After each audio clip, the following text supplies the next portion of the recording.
everyone, welcome back. This is Mel, your host, and this channel is Animel. Happy New Year, everyone. I hope that you all had a wonderful end to 2021 and you enjoyed your holiday season. With 2022 brings a fresh new clean slate for us all. Additionally, lots of great anime to come. Attack on Titan should be airing in a few days now, and we've got other great animes that are still going on this year, like Demon Slayer, and not to mention, and the main topic for today, Bleach. And no, I am not talking about Bleach the detergent, I am talking about Bleach the anime. Bleach is making a comeback, everyone. For those who are not aware, Bleach ended earlier than the manga did due to poor pacing and unable to fulfill, I guess, the number of episodes required to wait for the manga, leading to a bunch of other things I will talk about further in this video. Anyway, so yes, Bleach is an anime, and it's an anime that I am super fond of, as Bleach was basically like the pivotal point for me becoming a huge anime fan.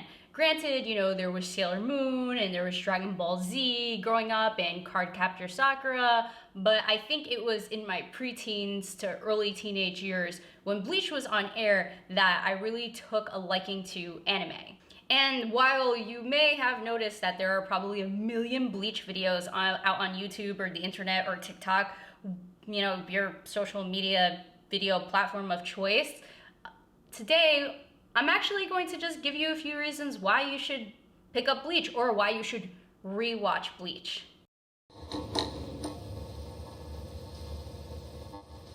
For those of you that don't know what or who or the concept of what Bleach is, Bleach essentially is an anime about a teenage guy who ends up acquiring powers of a Soul Reaper. A Soul Reaper essentially is some form of a Grim Reaper in this show, but it has a different type of take on it. And essentially, he ends up borrowing another Soul Reaper's abilities to help protect his family. And the story is kind of like a very lengthy story about basically the main character, Ichigo, and how he goes on to gain power, train a lot of dope fights, and just for the sake of protecting his family. Since he was a young boy, he had the ability to see spirits, ghosts, otherworldly beings that have passed on. And as he got older and acquired these abilities, since he always kind of had some spiritual pressure, is what it's called within the show, or spiritual power abilities, he was able to essentially become a substitute Soul Reaper, and this is kind of where the story starts. Now, if I haven't already emphasized in the intro as to why you should be watching Bleach, Bleach will be returning with its final arc from the manga, final arc known as the 1,000-Year Blood War arc. I took the time to actually reread the manga mid last year just to see what I was missing out on or may have forgotten before they announced that Bleach would be returning in October 2022, which is this year now. And I've got to say that I am thoroughly excited for the final arc of the manga. If that isn't reason enough, then continue. I will give you more, friends. Not only is the final arc from the manga extremely exciting, super action-packed, and unfolds lots of storylines that may have not been covered in the anime originally before it got cut off, it also dives into other character storylines that may not have potentially been completed, thus leading to a lot of reasons as to why some folks may have difficulties getting through Bleach, or once they finish Bleach, their interest in the beginning may not be as high as the end. And granted, there is something about Bleach that makes it difficult sometimes, and that's fillers. I feel like Bleach probably has too many fillers. I think I did a count at one point this year, and I would say that the anime of Bleach has approximately like 50% filler out of like 360 something episodes. Like, Imagine nearly 200 episodes of just filler unrelated to the storyline, and unfortunately, some of these fillers were not great in my opinion. Other folks may say otherwise, but I would take their opinion with a grain of salt. But aside from that, the rest of the storyline is fantastically written, jam-packed with action. The fighting styles and the fighting just overall, and what I enjoy so much about Bleach, and you may as well, is that when there's a fight, it's like fight after fight after fight after fight after fight, and all of the fights are like hype level 10. Like, you're never gonna be bored with the fights, and you'll have consecutive episodes of fights. So it's not like, oh, there's a fight and then there's like 50 episodes of talking or storyline building, whatever the case may be. It kind of is very well intertwined within each other. Being that Bleach is an anime that I grew up with while I was still in high school, back then it was like in the early mid-2000s, so we didn't have streaming services yet. So I'm talking no Crunchyroll, no Funimation, no Verve, no HiDive, like none of that. And we still had like AOL and MySpace and AIM, you know, it was a weird time for the internets. With that being said, we had to watch all of our anime on Adult Swim, basically late at night on Cartoon Network. And since we had to watch it on an American channel, that means we had to watch the English dubbed. Now today, I tend to watch more anime subbed for a multitude of reasons, but I've got to say, of all of the dubbed anime that I've seen throughout my life, Bleach is some of the best dubbing that I've ever seen. And I think it goes to say that Ichigo's English voice actor is amazing.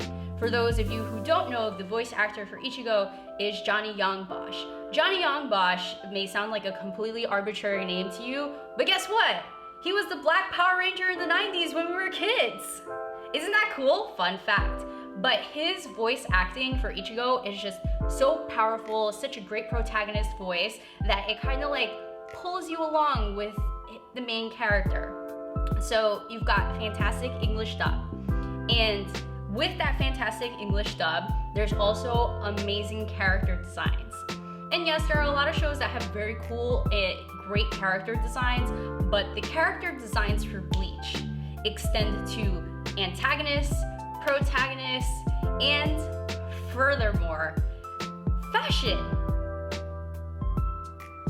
The fashion in Bleach is like unrivaled in any anime. I don't think you'll find a single anime that has just characters constantly changing clothing. Did you ever notice that characters normally wear the same clothes all the time? Like Naruto, same freaking orange jumpsuits, even from regular Naruto to Naruto Shippuden. One Piece, Luffy is always wearing some sort of like red vest. He rarely changes, and if he does change clothes, it's like every like 50 to 100 episodes he's changing clothes. But in Bleach, you're probably seeing a wardrobe change every couple of episodes, depending on, you know, where characters are situated, if they're in their homes, if they're out in another society, so on and so forth. You're seeing wardrobe changes happening with these characters constantly. It brings fashion in anime like to a whole new level. Not only are the character fashion designs and overall character designs astonishing and like some of the best designs that you'll see in anime ever, we've also got fantastic Black and people of color representation amongst the characters within Bleach. So it's pretty well diverse. And just looking at how well they're represented, how well they're drawn, and even like some diversity between the drawing. Like they don't draw all of the people of color the same. Like you've got Black people, you've got a character who has Mexican heritage. Like they've got so much diversity mixed in that it brings a whole new level of appreciation as a person of color myself. And then there's one specific character which I've always idolized and kind of like, you know, reason why I dyed my hair purple. But actually I did dye my hair purple as this specific character, Yoruichi Shihoen, because a few months ago I went to Anime NYC and did my first cosplay. And yeah, so I still have purple hair from that time. but I decided, how fitting would it be if I kind of, well, essentially this is my take if Yoruichi had curly hair and, she was in casual wear. But overall, she's kind of one of these characters in the mix of other Black and person of color characters that are depicted in the universe of Bleach. And as I mentioned, Yoruichi being a woman anime character that I've always been fond of, not only is she a fantastic person of color character in Bleach, but a woman as well. Bleach is not without many well-written, fantastic women characters, and they're all strong in their own senses. They've got their own all unique differences, unique weaknesses, unique strengths, and their abilities are varying and scaling. And they come in all different shapes and forms, with the exception that most of them have big breasts.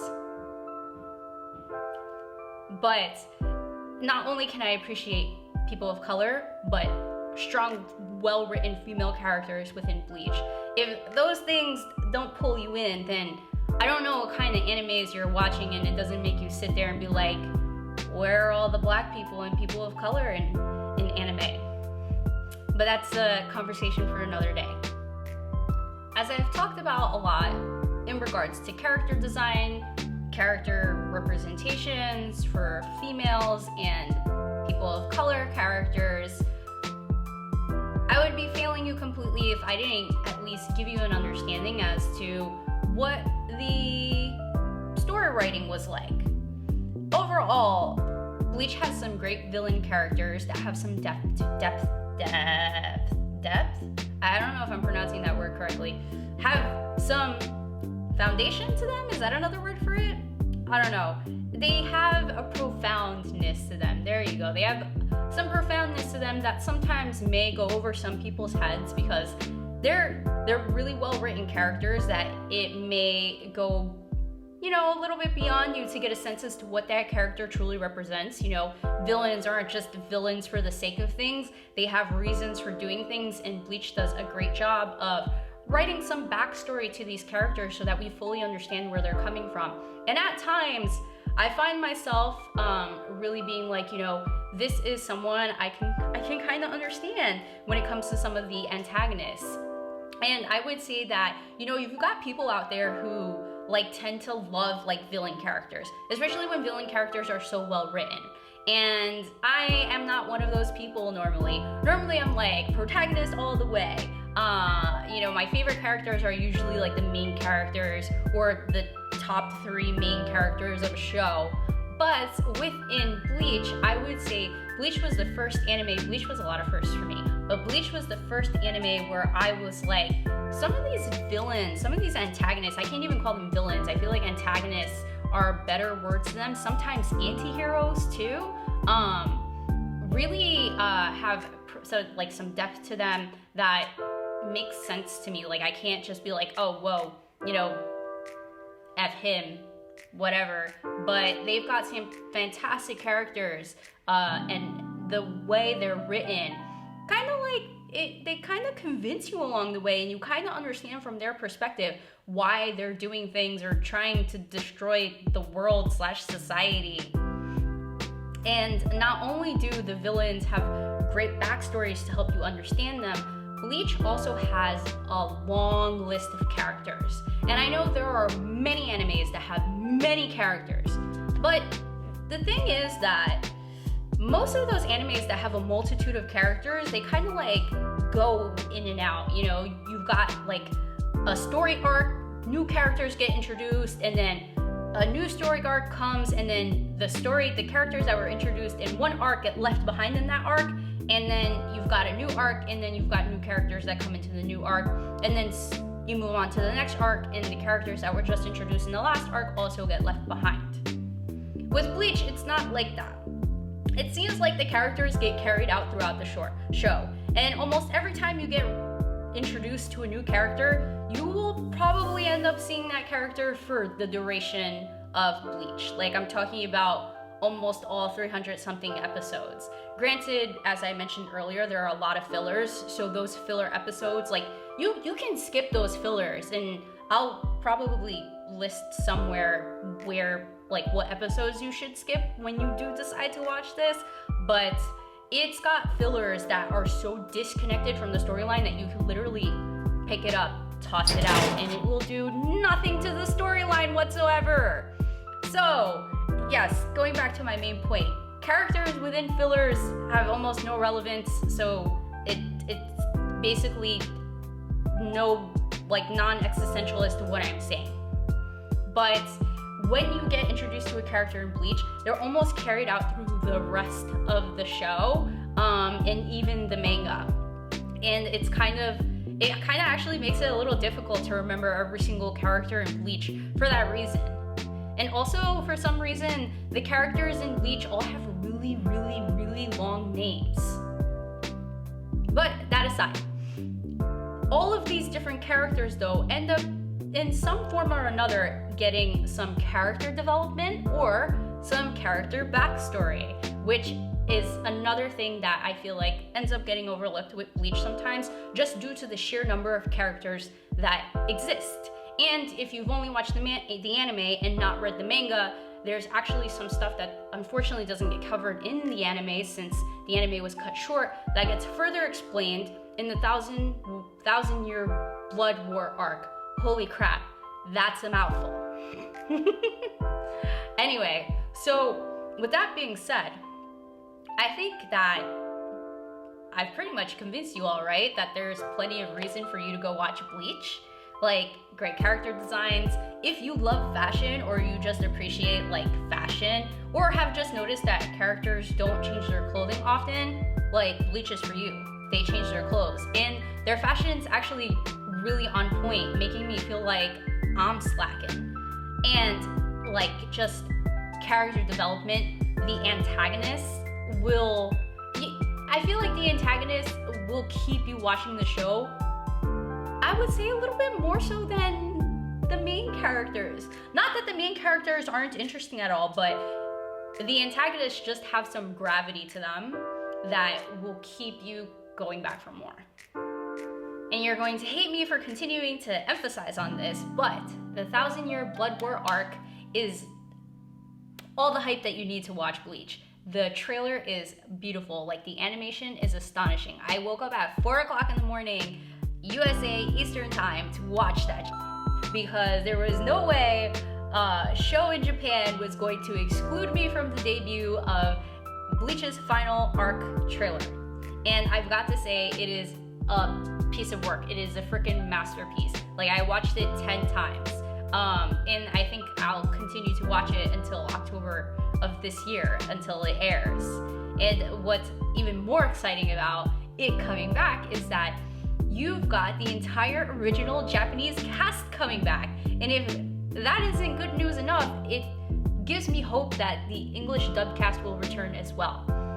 Again, like I said, I usually watch subbed anime now, but if Bleach comes back with the original English dub acting crew, voice actors, I will watch the dub. I'll probably watch the sub because the sub comes out earlier and I don't have the patience to wait, but I will also watch the dub because Ichigo's voice actor is like, I like, if he ever passes away, I hope they, like, you know, find ways to archive his voice to use for future shows in the future. I don't know. But anyway, just that alone, and the fact that the 1000-year Blood War arc is, like, you don't know what you're missing out. If you loved the beginning of Bleach Soul Society, and if you liked Hueco Mundo, another arc, then you all don't know what's coming for you. And if you don't know what's coming for you and you kind of want to get some insight, I highly suggest you start reading the manga. Like, read the manga because there are small differences here and there, always, like, constantly with animes and mangas, but there are small differences here and there within the Bleach manga that might either provide some clarity or you might appreciate. But if you've already seen Bleach, I just recommend you rewatch Bleach or read the manga. If you've never seen Bleach and you're interested after this video now, go watch it. You'll find most of it on Hulu, actually. Like, yeah, you can watch it on Netflix, but unfortunately Netflix doesn't have all of it, and Netflix has a lot of mostly filler episodes. Like, they have the important chunk, which is the Soul Society and like this Substitute Soul Reaper arc, but like then they start to jump into these really lengthy filler arcs that are going to break your soul, and I highly recommend you don't watch them. I will save you all by listing all the episodes that you should watch and all the episodes that you shouldn't watch. That aside, if I haven't convinced you today to watch Bleach, then watch this video 5 more times and then come back to me and tell me you still don't want to watch Bleach, and then we can have a one-on-one conversation and I will further convince you to watch Bleach. But that is going to do it from me today. I am your host, Mel. This has been Mel. I wish everyone a great, fantastic 2022. I'm hoping this is going to be a great year. If Bleach and Attack on Titan isn't what saves me this year, hopefully there'll be other things non-anime related. Until next time, please like, comment, subscribe, share, you know the deal. And yeah, I will see you all soon. Bye!